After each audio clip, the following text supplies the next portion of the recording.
I still remember the exact words my father said as he threw my duffel bag onto our front lawn. Your sister deserves the future, not you. I was 19, shivering with pneumonia, my college fund suddenly gone. That night, I slept in my old Honda Civic, coughing until my chest ached, unable to process how my own parents could discard me like yesterday's trash. I had no idea that 5 years later, my sister Amanda would walk into my office, resume in hand, completely unaware I would be her interviewer. The look on her face when I said, "We are here to discuss your qualifications," is something I will never forget. I grew up in Westerville, Ohio, a typical middle-class suburb with neat lawns and good schools. My parents, Richard and Diane, seemed like normal, loving people. Dad worked as an accountant at a respected local firm, and Mom taught 3rd grade at the elementary school. From the outside, we looked like the perfect American family, complete with a golden retriever named Cooper and annual summer trips to Lake Erie. But beneath that picture-perfect facade, there was always an imbalance that I tried to ignore. My sister Amanda arrived when I was 3 years old, and from the beginning, she was treated differently. While I was loved, she was adored. Where I received congratulations for achievements, she received extravagant celebrations. When I won the 6th grade science fair with a project on renewable energy, my parents nodded and said, "Good job." 3 years later, when Amanda placed 3rd with her baking soda volcano, they took her out for an expensive dinner and bought her a new bike. I told myself this was normal, that younger siblings always got special treatment, but deep down I knew something was off.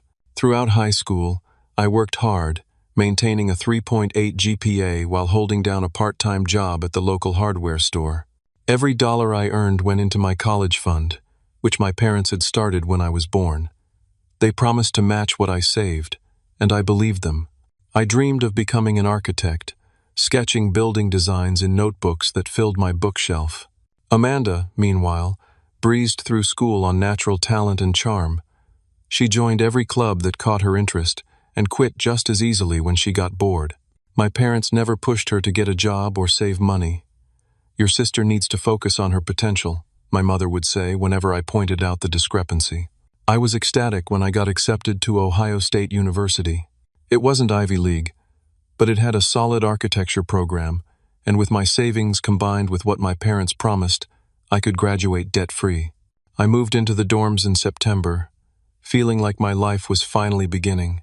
3 months into my freshman year, I caught pneumonia. It hit me hard and fast, leaving me bedridden with a fever that wouldn't break. My roommate drove me to the hospital when I started coughing blood. The doctor said I needed bed rest and prescribed antibiotics that made me dizzy and nauseated. I had to withdraw for the semester, losing my housing in the process. When I called my parents, explaining that I needed to come home to recover for a few months, there was a long silence on the line. Then my father said, "We need to talk when you get here." Something in his tone sent a chill through me that had nothing to do with my fever. I arrived home, weak and exhausted, to find my mother crying in the kitchen and my father sitting stiffly at the dining table. They sat me down and explained that they had made a difficult family decision. Amanda had been offered early acceptance to Princeton, her dream school, but even with a partial scholarship, they couldn't afford the tuition. "We've decided to use your college fund for Amanda's education," my father said, as if discussing a business transaction.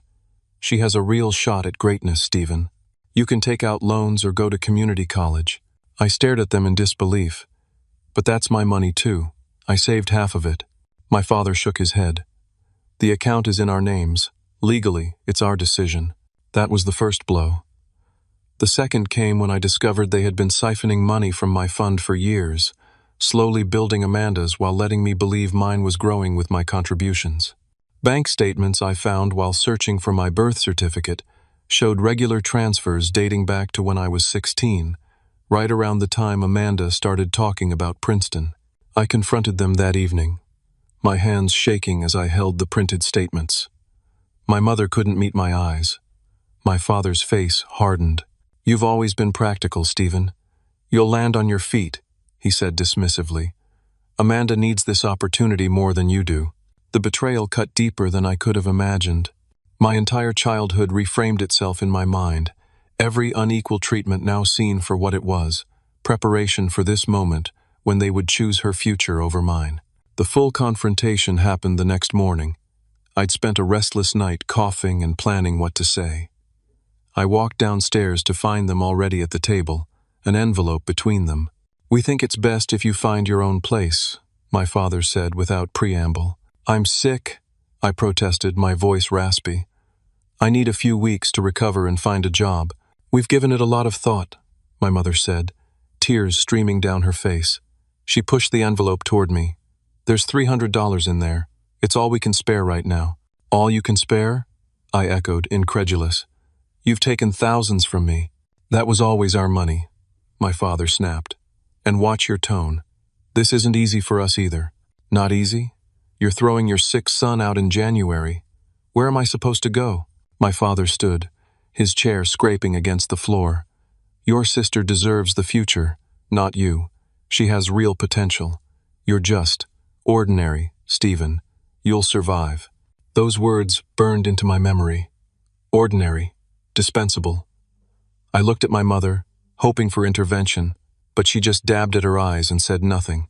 "Your things are packed," my father continued. "I need you gone by noon." Sure enough, when I went upstairs, I found most of my belongings stuffed into 2 duffel bags and a few boxes, 19 years reduced to what could fit in my Honda Civic. I was too shocked, too ill to fight. I loaded my car in a daze, each trip up and down the stairs leaving me winded and dizzy. As I carried the last box out, I saw Amanda standing in the doorway of her room, watching me with wide eyes. "Where are you going?" she asked. "Ask them," I replied, too hurt to explain. I never said goodbye. My father watched from the window as I pulled away from the only home I'd ever known, into a future suddenly turned uncertain and frightening. That first night in my car was the lowest point of my life. I parked behind a 24-hour Walmart, huddled under the one blanket I had brought, alternating between fever chills and coughing fits that left me gasping. I kept thinking my parents would call, that they would realize what they'd done, and ask me to come back. My phone remained silent. In the morning, I used the Walmart bathroom to wash up as best I could. I looked terrible, pale and sweaty. An elderly employee gave me a concerned look but didn't say anything. I spent the $300 quickly, a cheap motel for 2 nights to get out of the cold, food, more medicine. By the 4th day, I was back in my car, no better health-wise, and now nearly broke. I called my Uncle Jeff, my father's brother, hoping for help. The conversation was brief and devastating. "Your dad told me about your drug problem, Stephen," he said, his voice cold. "I can't have that influence around my kids. Get clean, then we can talk." "Drug problem?" I was stunned into silence. After that call, I tried my mother's sister, then my grandparents. Each conversation revealed the same thing. My parents had told everyone I had developed an addiction at college and had chosen to leave rather than follow their rules.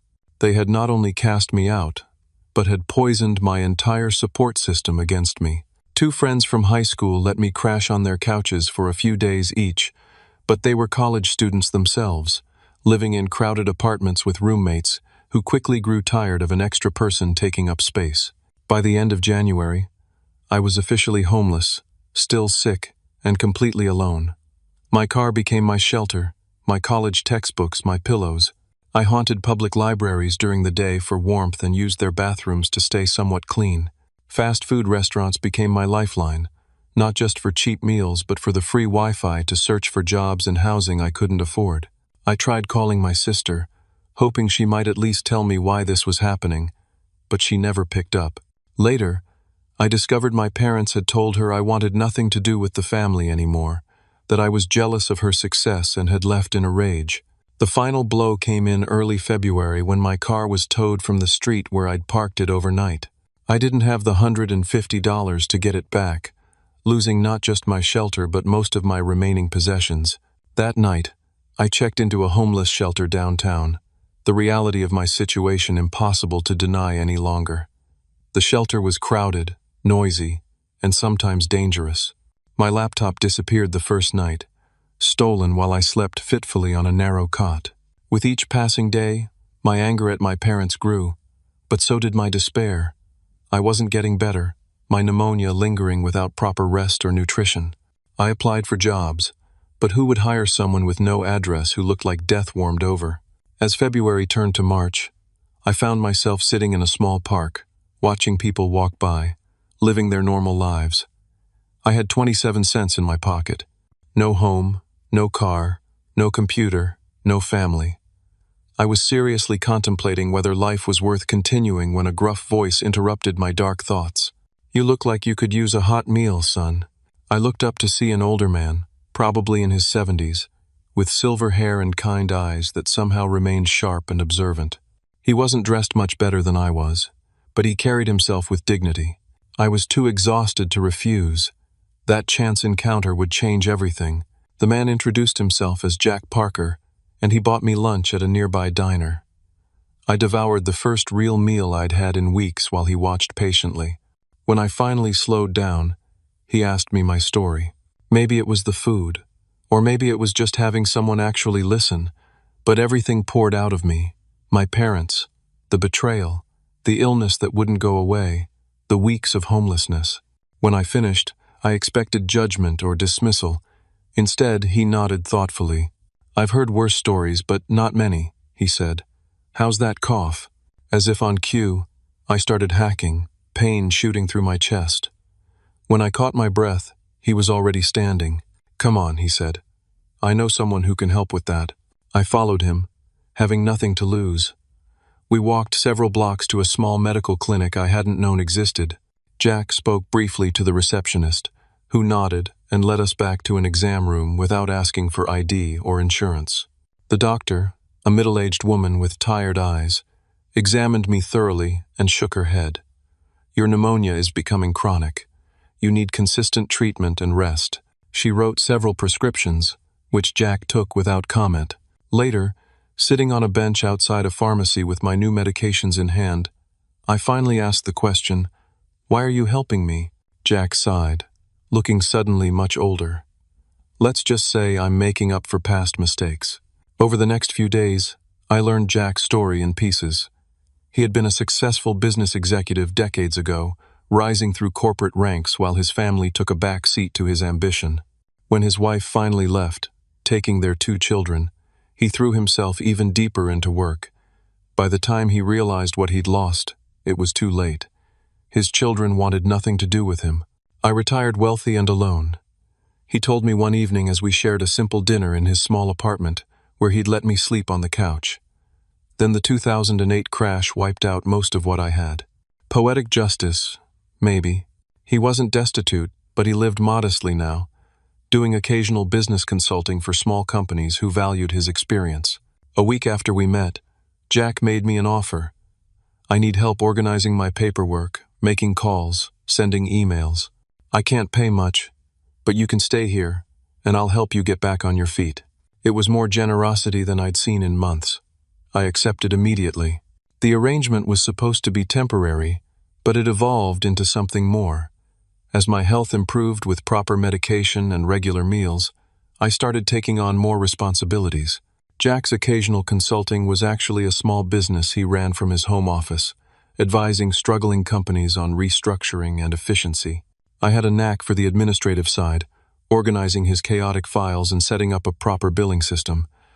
Soon I was sitting in on client calls, taking notes and offering insights that Jack actually valued.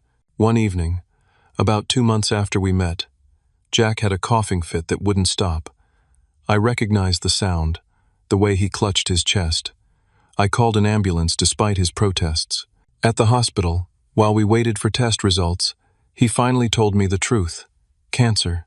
Stage 4. Lungs and liver. He said it matter-of-factly, diagnosed 6 months ago. Doctors gave me a year, maybe less. I was stunned. "Why didn't you tell me?" "Didn't want your pity," he said simply. "Besides, helping you has been good for me, gives me purpose."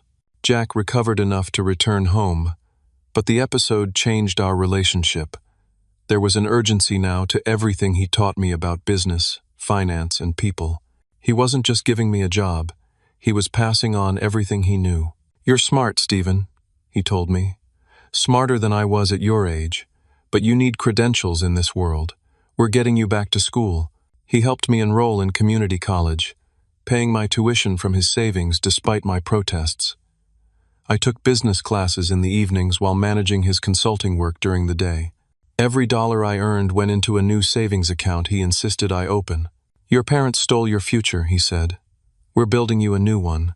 As summer turned to fall, Jack's health deteriorated rapidly. Between hospital visits, he introduced me to his contacts, people who owed him favors or respected his judgment. This is Stephen, he would say. He's the future of my business. Trust him as you would me. One rainy October night, after I'd completed a complex proposal for a new client entirely on my own, Jack handed me a folder. I've been doing some digging, he said, his voice weaker than it had been that morning. About your parents. Inside was a detailed report on my father's accounting firm, including evidence of tax irregularities and possible fraud going back years. I have friends in interesting places, Jack explained. Your father's been cutting corners. Nothing that would send him to prison, probably, but enough to ruin his reputation if it got out. I stared at the documents, unsure how to feel. Part of me wanted revenge, to expose my father and watch his carefully constructed life crumble as mine had. Another part recoiled from becoming as calculating and cruel as he had been. Jack seemed to read my thoughts. I'm not suggesting you use this, he said. Just know that people who hurt others often have their own secrets. Knowledge is power, Stephen. What you do with it defines you. I put the folder away, not ready to decide. 2 weeks later, Jack was admitted to hospice care. I spent every moment I could at his bedside, watching the man who had saved my life slowly slip away. Before he died, he made a final confession. I changed my will, he whispered, his voice barely audible. Left you everything. It's not much anymore, but it's a start. The client list is gold, though. Don't squander it. I held his hand, tears streaming down my face. Why me? You barely knew me. He smiled faintly. Sometimes the family you choose matters more than the one you're born to. His eyes, still sharp despite his failing body, held mine. Promise me you'll build something good. I promise, I said, and meant it with every fiber of my being. Jack Parker died peacefully that night. I was the only one at his funeral, held at a small chapel with just the minister and myself. I stood by his grave long after the service ended, thinking about how this stranger had become more family to me in 8 months than my biological parents had been in 19 years. I returned to the apartment, now legally mine according to his will, and opened my laptop. Jack had left me $32,000, his client list, and something even more valuable, a future I could believe in. Jack's passing left a hole in my life, but also a foundation I could build upon. I moved to a smaller, more affordable apartment, investing the money he left me carefully. His client list became my lifeline, though I lost a few who had worked with Jack personally. Most stayed, impressed by the systems we had put in place and my dedication to continuing his level of service. I threw myself into my community college courses, no longer just going through the motions but genuinely engaging with the material. Business management fascinated me, the intricacies of organizational behavior and strategic planning challenging my mind in ways architecture never had. While the consulting work provided enough income to live on, I knew I needed more formal education to truly advance. I applied for every scholarship available, wrote countless essays about overcoming adversity, and maintained a perfect 4.0 GPA. The trauma of my family's betrayal lingered. I had panic attacks that would wake me gasping in the middle of the night. Certain triggers, like seeing a family having dinner together through a restaurant window, could send me into a spiral of depression that lasted days. On the recommendation of one of my professors, I started seeing a therapist at the community college's free clinic. Dr. Myers was a straight-talking woman in her 50s who didn't offer pity, just practical strategies and honest insights. What your parents did was inexcusable, she told me in our first session. But letting that define your future gives them power they don't deserve. Slowly, session by session, I learned to process my anger and betrayal without letting it consume me. I still had no contact with my family, though occasionally I would look at Amanda's social media profiles. According to her posts, she was thriving at Princeton, going to parties and joining elite societies. I felt a complex mix of emotions seeing her happiness, knowing it came at the expense of mine. 2 years after Jack's death, I graduated with my associate's degree in business management, top of my class. By then, I had streamlined the consulting business into a specialized practice, focusing on small businesses in financial distress, working with a network of freelancers Jack had introduced me to. The day after graduation, I received an email from Marlene Weber, the HR director at Core Brand Marketing, a mid-sized firm with a growing reputation in the Midwest. We had met at a business networking event where I had offered some suggestions for her company's approach to social media marketing. "We have an entry-level position opening in our analytics department," she wrote. "Your background is unusual, but I think you'd be a good fit for our culture. Are you interested in interviewing?" I was. The position offered stability, benefits including health insurance I desperately needed, and room for advancement. I prepared meticulously for the interview, researching everything about the company and practicing my responses to potential questions. My unusual path turned out to be an asset rather than a liability. The interviewer, a vice president named David Chen, was impressed by my resilience and self-taught skills. "Most applicants your age have textbook knowledge, but no real-world experience," he said. "You've actually saved businesses and built your own client base. That's remarkable." I started at Core Brand the following Monday, working longer hours than anyone else, and volunteering for projects others avoided. My experience with Jack's diverse clients gave me insights others lacked, allowing me to see connections and opportunities my colleagues missed. 4 months into the job, I was assigned to a struggling account on the verge of dropping our services. The client, a regional chain of outdoor equipment stores, was losing market share to online competitors. Drawing on what Jack had taught me about business transformation, I developed a comprehensive strategy that incorporated their physical stores as experience centers while building a more competitive online presence. I worked through weekends refining the approach, then asked David for 5 minutes to pitch my ideas. He gave me 30, and when I finished, he asked me to present to the client directly. The meeting was tense at first, the client skeptical of this young unknown facing them across the conference table. But as I walked them through the strategy, answering their pointed questions with confidence backed by research, their skepticism turned to interest. They approved a 3-month trial of my approach. When sales increased by 17% in the first quarter, I was promoted to account manager, the youngest in the company's history. My rise at Core Brand continued steadily over the next 3 years.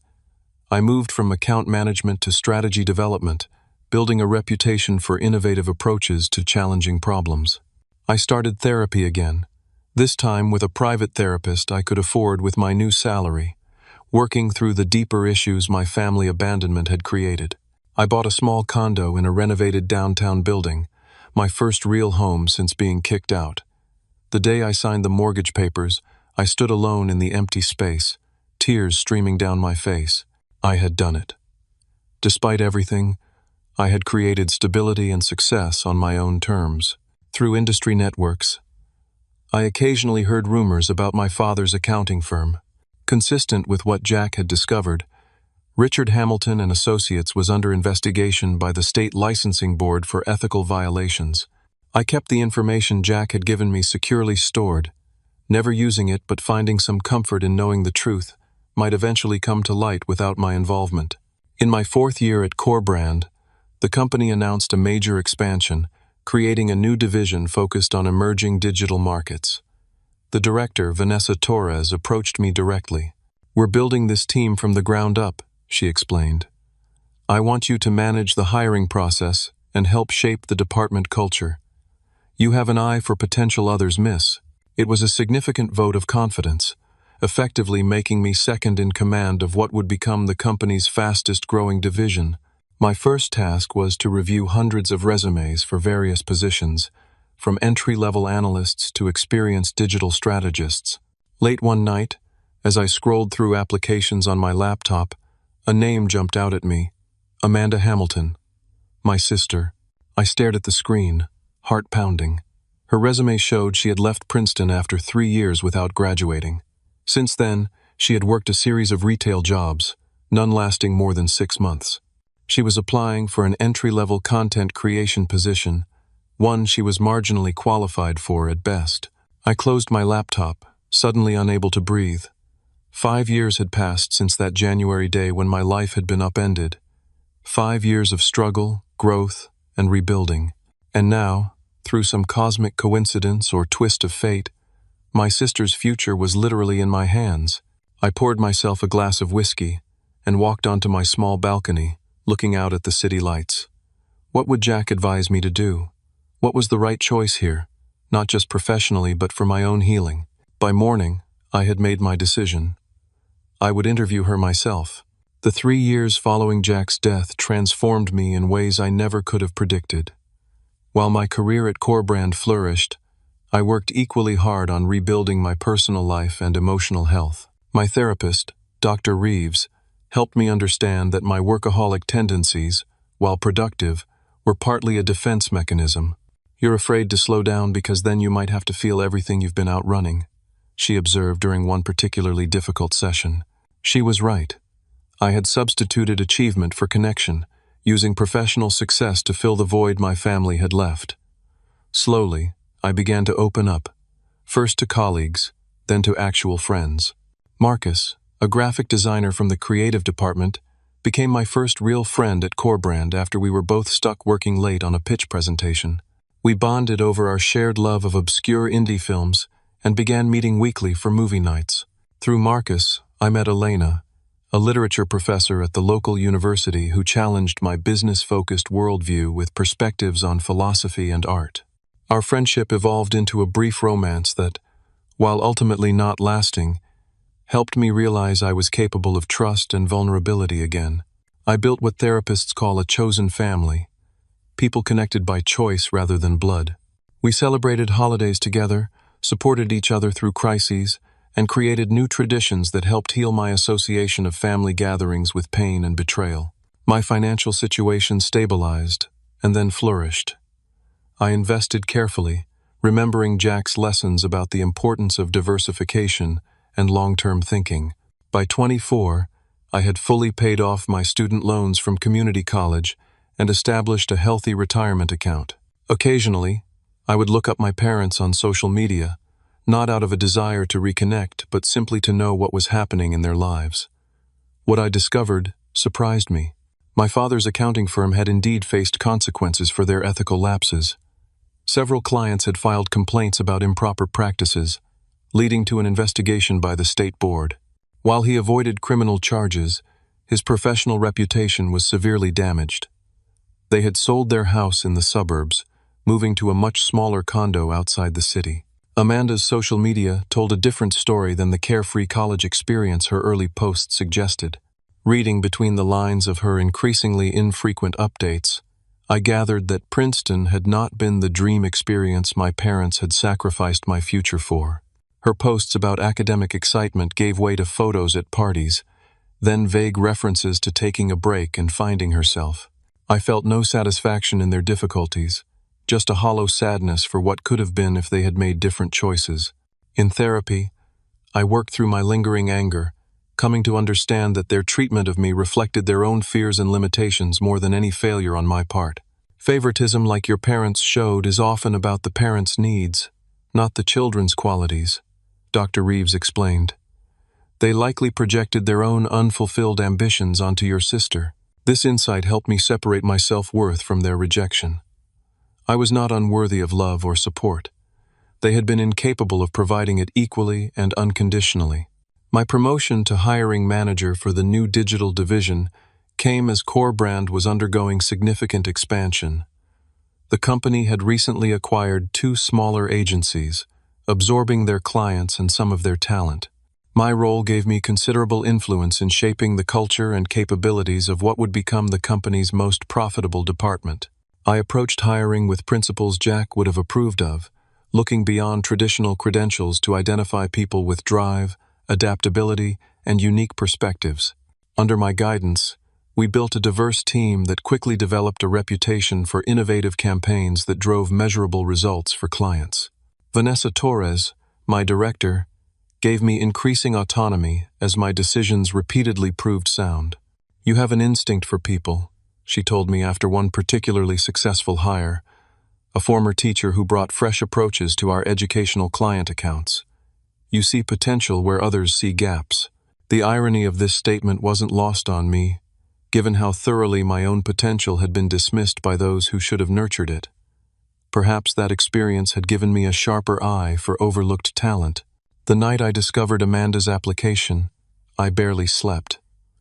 1,000 scenarios played through my mind, from vindictive rejection to tearful reconciliation. By morning, professional ethics won out over personal history. I would interview her fairly, judging her qualifications against the position requirements just as I would any other candidate. But first, I did something I couldn't help. I researched her more thoroughly. Through industry contacts and social networks, I pieced together a more complete picture of what had happened in the 5 years since I'd seen her. Amanda had indeed attended Princeton for nearly 3 years on the partial scholarship and my repurposed college fund. But according to a former classmate now working at Corbrand's New York office, she had struggled academically and socially, the pressure of being a first-generation Ivy League student from a middle-class background taking its toll. She had left without graduating, moving back to Ohio where our parents were now facing financial difficulties following the collapse of my father's business. She had worked retail jobs at the mall, then as an administrative assistant at a local marketing agency, too small to provide advancement opportunities. The more I learned, the more complex my feelings became. The sister I had envied and resented had not received the golden future my parents had promised. The sacrifice they had forced me to make had been in vain. The morning of the interview, I arrived at the office an hour early, reviewing her application one more time. On paper, she wasn't the strongest candidate, lacking the degree and specific experience we typically required. But there was potential in her writing samples, a natural understanding of what resonated with different audiences. I arranged the meeting room carefully, removing personal items that might identify me before she arrived. Part of me wondered if she would even recognize me.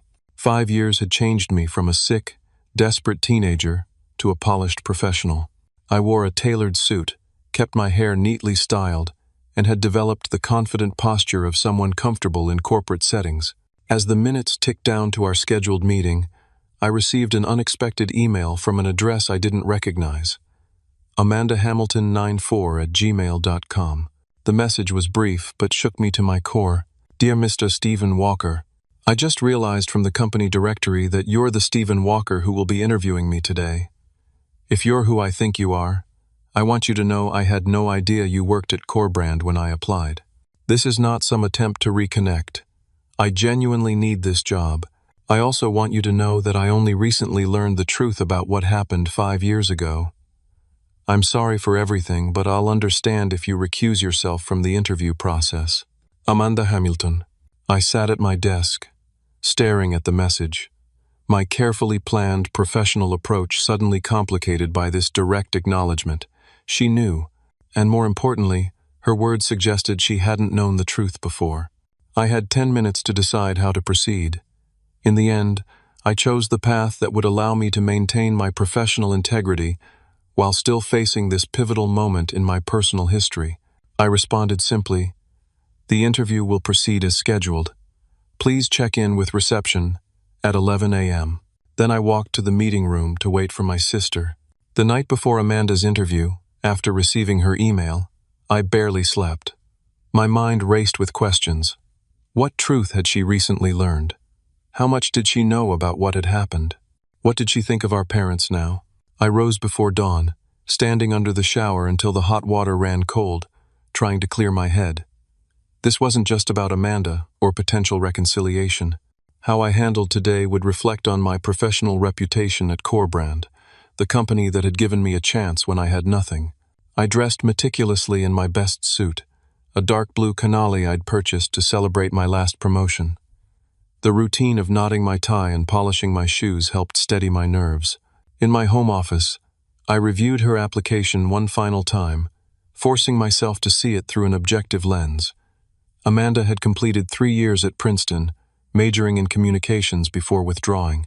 Her work experience consisted of retail positions and 18 months at Small Town Marketing, a local agency where she'd started as a receptionist and been promoted to junior copywriter. Her portfolio showed promise but lacked the technical skills and strategic thinking our position required. Under normal circumstances, she wouldn't make it past the first interview. But these weren't normal circumstances. I arrived at the office 2 hours early, needing time to center myself. The familiar environment of Core Brand calmed me. This was my territory now, the world I had built for myself after everything had been taken away. Vanessa stopped by my office around 9, surprised to find me already deep in work. "You're interviewing Amanda Hamilton today, right?" she asked, leaning against my doorframe. "Anything about her application that's particularly impressive?" I kept my expression neutral. Some natural talent for audience engagement, but limited technical experience. "I'm keeping an open mind." She nodded. "That's why you're good at this. You see potential others miss." She checked her watch. "I have meetings all morning, but let me know if you find any standouts." I spent the next hour preparing the interview room, a small conference space with glass walls that offered privacy while remaining visible to the rest of the office. I removed my nameplate from the door and positioned the chair so that Amanda would enter before getting a clear view of my face. At 10:30, I retreated to my office, closing the door for a moment of quiet reflection. On my desk sat a small stone paperweight Jack had given me, a smooth river rock with the word "persist" engraved on its surface. I held it in my palm, drawing strength from the connection to the man who had saved me when my own family had failed. "What would you do, Jack?" I whispered. The answer came clearly in my mind, almost as if he were standing beside me. He would expect me to be professional but honest, to protect myself without seeking revenge, to remember that healing sometimes comes from unexpected places. I placed the stone back on my desk and pulled out a legal pad, jotting down the standard questions I asked all candidates, along with a few specific ones for Amanda based on her experience. I would conduct this interview by the book, giving her the fair chance I hadn't received. My phone buzzed with a text from Marcus. "Lunch after your interviews? Elena's in town." I replied with a quick, "Maybe," unable to commit when I had no idea what state I'd be in after facing Amanda. At 10:55, my assistant Maya knocked on my door. "Your 11 o'clock candidate is here," reception called up. "Thank you. I'll be right there." I took a deep breath, straightening my tie one last time. 5 years of building a new life had led to this moment. Whatever happened in that interview room would be on my terms, not driven by the abandonment and betrayal that had defined our last interaction. I gathered my notebook, Amanda's resume, and a pen, presenting the image of confident professionalism I had worked so hard to create. No one looking at me would see the homeless, sick teenager who had once slept in a shelter, wondering if life was worth continuing. Walking to the elevator, I thought about the email Amanda had sent. I only recently learned the truth she had written. What version of events had she believed all these years? Had she been fed the same lies about drug addiction that my parents had told the rest of the family? The elevator doors opened on the reception floor. Through the glass doors of the waiting area, I could see a young woman sitting rigidly in one of the visitor chairs, clutching a portfolio case. Her hair was darker than I remembered, cut in a professional bob instead of the long waves she'd worn as a teenager.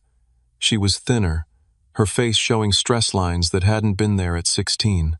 For a moment, seeing her triggered a flood of memories: birthday parties where her cake was bigger, school events where she received standing ovations while my achievements went unmentioned, the last glimpse of her watching from her bedroom doorway as I carried my life out in boxes. I pushed the memories away. Today wasn't about the past. It was about demonstrating who I had become despite everything that had been done to me. I nodded to the receptionist and stepped into the waiting area. Amanda looked up, her eyes widening with recognition. "Miss Hamilton?" I said formally, extending my hand. "I'm Stephen Walker. Please follow me to the interview room." Her hand trembled slightly as she shook mine, but she maintained eye contact, something I hadn't expected. The sister I remembered had always looked away when confronted. "Thank you for seeing me," she said, her voice steady despite her obvious nervousness. I led her to the elevator in silence, acutely aware of the receptionist watching us curiously. We stood side by side, not speaking as the floors ticked by. I could sense her stealing glances at me, taking in the changes 5 years had wrought. When we reached the interview room, I gestured for her to take a seat across from me at the small table. I placed her resume between us, a document that represented the divergent paths our lives had taken since our parents had chosen her future over mine. She set her portfolio on the table, her knuckles white from gripping it too tightly. Despite her professional attire, a simple navy dress with a blazer, she looked young and vulnerable. I clicked my pen, meeting her eyes directly for the first time. "We are here to discuss your qualifications for the content specialist position," I said, my voice calm and controlled. "Shall we begin?" Amanda nodded, swallowing hard. "Yes, I'm ready." I started with standard questions, maintaining a professional demeanor while she described her experience and skills. Her voice gained confidence as she spoke about projects she'd worked on at small-town marketing, showing genuine enthusiasm for creative content development. Under different circumstances, I might have been impressed by her articulate responses and clear passion for the work, but I couldn't separate the professional candidate from the sister whose future had been purchased with my suffering. Halfway through the interview, during a question about her greatest professional challenge, her composure cracked. "I'm sorry," she interrupted herself mid-sentence. "I can't do this. Not like this." She set down her pen and looked directly at me. "Stephen, it's been 5 years. Can we please acknowledge what happened?" I carefully placed my own pen on the table. "This is a professional setting, Miss Hamilton. I'm evaluating your qualifications for a position at Corebrand." "I know," she said, her voice dropping, "and I appreciate the opportunity. But I also know you must have questions." "I certainly do." The controlled environment I'd carefully constructed was crumbling.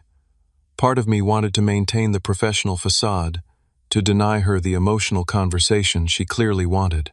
But another part, the part that had spent years in therapy working through abandonment and betrayal, needed answers. I checked my watch. "We have 15 minutes remaining in this interview slot. After that, I have a lunch meeting." It wasn't true, but it gave me an escape route if needed. "Then I'll be brief," she said. "First, I want you to know that I didn't know what Mom and Dad did to you until last year. They told me you left because you were angry about my Princeton acceptance, that you cut contact with all of us voluntarily." I kept my face neutral, though her words confirmed my suspicions. "Continue." "I believed them," she admitted, her eyes filling with tears she visibly fought to control. "I was hurt and confused, but I was also 17 and self-centered. Princeton was my dream, and I didn't question how we could suddenly afford it." She reached into her bag and pulled out a folded piece of paper, sliding it across the table. "What's this?" I asked, not touching it. "A bank statement. From my college fund. I found it last year when I was helping Mom organize their financial documents after Dad's firm collapsed." Her voice hardened. "That's when I saw the transfers from your account to mine. That's when I started asking questions they couldn't answer." I hesitated, then unfolded the paper. There it was in black and white. Regular transfers from S. Walker College Fund to A. Hamilton College Fund, dating back to when I was 16. "I confronted them," Amanda continued. "Dad got angry. Mom finally broke down and told me everything. How they'd chosen me over you. How they'd thrown you out when you were sick. How they'd lied to everyone about why you left." A tear escaped despite her efforts. "I've been trying to find you ever since, but you changed your number, moved away. None of your old friends knew where you were." I refolded the statement, my hands steady despite the emotions churning inside me. "And now you've found me through a job application." "Complete coincidence," she insisted. "I had no idea you worked here until I saw your name on the interview schedule yesterday. I almost withdrew my application, but She hesitated. "I've wanted to apologize for a year now." "Apologize," I repeated flatly. "For what exactly?" "You were a child. Our parents made the decisions. For believing them without question. For enjoying Princeton while you were." She couldn't finish the sentence. "While I was homeless? Sick? Abandoned?" The words came out sharper than I intended. 5 years of therapy hadn't completely healed some wounds. Yes, she whispered. If I had known, I would have done something. I would have helped you. I studied my sister's face, searching for the entitlement and selfishness I had attributed to her for years. Instead, I saw genuine regret and something else, a hardness around her eyes that hadn't been there before. Life had clearly taught her some difficult lessons, too. What happened with Princeton? I asked, curiosity overcoming my resolve to keep the conversation professional. Your resume shows you left after 3 years. Amanda's posture slumped slightly. I crashed and burned. The pressure was overwhelming. Dad had built me up as this academic prodigy, but I was just a good student from Ohio, suddenly surrounded by people who had been groomed for the Ivy League since birth. She ran a hand through her hair, a gesture so familiar it sent a pang through me. My grades slipped. I got depressed. When I called home for support, Dad just kept saying I couldn't fail, that they had sacrificed everything for me to be there. Her laugh was bitter. I didn't understand what he meant then. And now I know they sacrificed you. She met my eyes directly. I dropped out after junior year. Couldn't handle it anymore. When I came home, everything was falling apart. Dad's firm was under investigation. They were selling the house. And suddenly I was the disappointment instead of the golden child. The timer on my phone chimed, indicating our scheduled interview time had ended. I silenced it but didn't move to stand. What do you want from me, Amanda? I asked quietly. Beyond this job interview? Nothing you don't want to give, she said. A chance, maybe. To know my brother again. To try to make amends, even though I know that's probably impossible. I looked at her resume on the table between us, thinking about the parallel tracks our lives had taken. My parents had gambled everything on her success and discarded me in the process. Now she sat before me, their plan in ruins, while I had built something meaningful from the ashes of their betrayal. The position, I said finally. You're not qualified for it. Your technical skills don't meet our requirements, and your experience is too limited. Her face fell, but she nodded. I understand. Thank you for being professional enough to interview me anyway. I gathered my notes. However, there is an entry-level position opening in our content support team next month.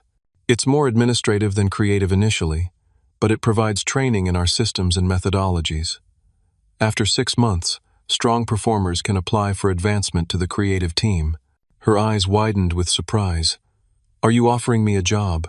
I'm suggesting you apply when the posting goes live.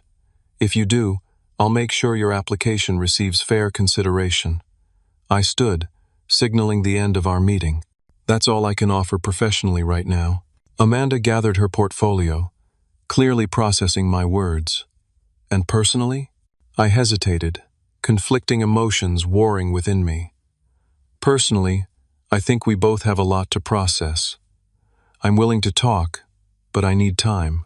I understand, she said, standing and extending her hand formally. Thank you, Stephen, for the interview and for not hating me immediately. I shook her hand. I don't hate you, Amanda. I never did. Our parents made choices that hurt us both, just in different ways. As we walked back to the reception area, a professional distance between us, I made a decision.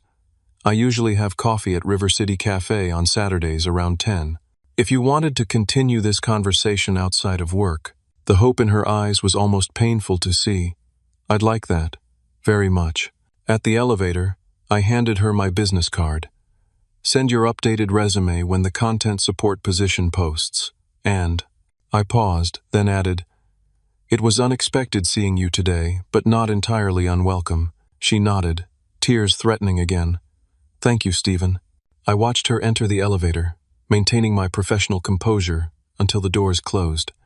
Then I retreated to my office, closing the door and taking a moment to process the emotional whirlwind of the past hour.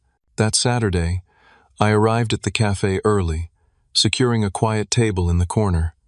I wasn't entirely sure she would come, or what I would say if she did, but at precisely 10 o'clock, Amanda walked through the door, scanning the room until she spotted me.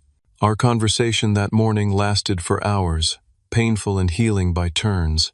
She told me about our parents' downfall, how my father's ethical shortcuts had finally caught up with him, leading to the loss of major clients and eventually his license to practice. They had lost their house, their social standing, and most of their friends. "They never talk about you," she said. "It's like they erased you from our family history." When I confronted them with what I'd found, Dad got angry, but Mom just cried for days. I think she's always known what they did was unforgivable.